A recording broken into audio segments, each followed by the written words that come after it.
What is up, ladies and genitals? Four Eyes in here, coming at you, coming through, and in today's video I will be going over the top 4 light machine guns in Season 4 of Call of Duty Black Ops Cold War. This tier list strictly applies to Cold War multiplayer only.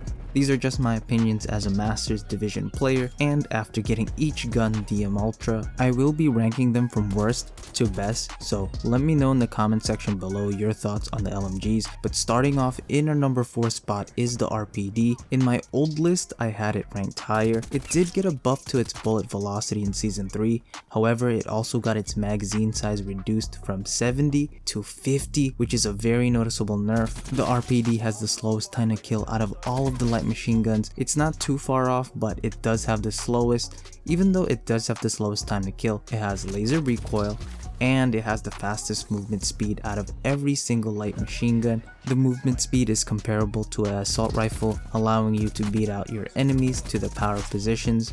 Don't overlook this gun since it's ranked at the bottom. All of the LMGs are very good in this game. There is a reason why they are banned in league play. The LMGs are realistically all A to S tier weapons. They are all very close, making it difficult to rank them, but I believe the top LMGs edge each other out just by a hair. Moving on to our number 3 spot is the newly added MG82.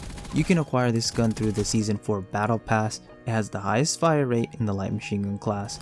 Fun fact, the MG82 shares the same fire rate as the FFAR-1 or FAMAS and the PPSH-41. The biggest difference between the guns is the MG82 kills in 5 shots instead of 6, giving it one of the fastest time to kills in the game.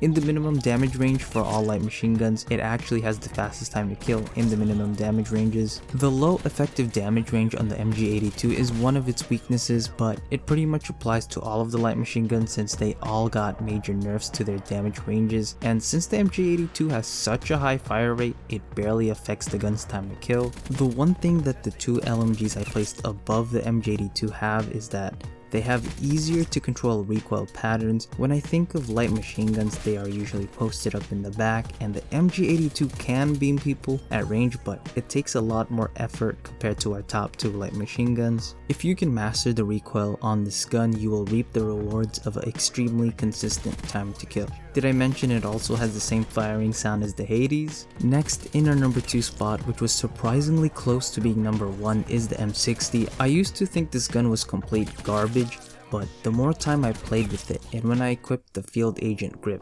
this gun just breathed life into me. It has the fastest time to kill up close out of all the light machine guns in their effective damage range, and it's not too bad for the LMG with the slowest fire rate in its minimum damage range.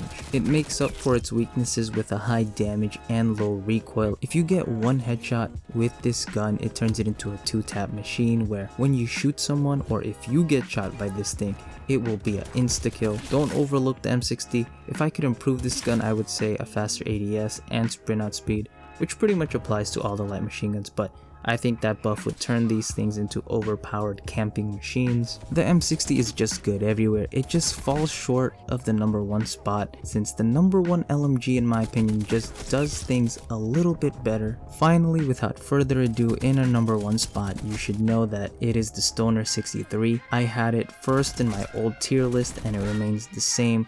The Stoner is just so good everywhere. Large magazine size, high bullet velocity, second fastest fire rate, second fastest time to kill up close and in the minimum damage ranges where it only loses out by a fraction of a millisecond. It did get a recoil nerf, giving it more vertical recoil. However, vertical recoil is quite easy to control, but once you put attachments like a compensator and Field Agent grip, it goes back to having laser-like recoil, making it feel like it didn't get a nerf at all.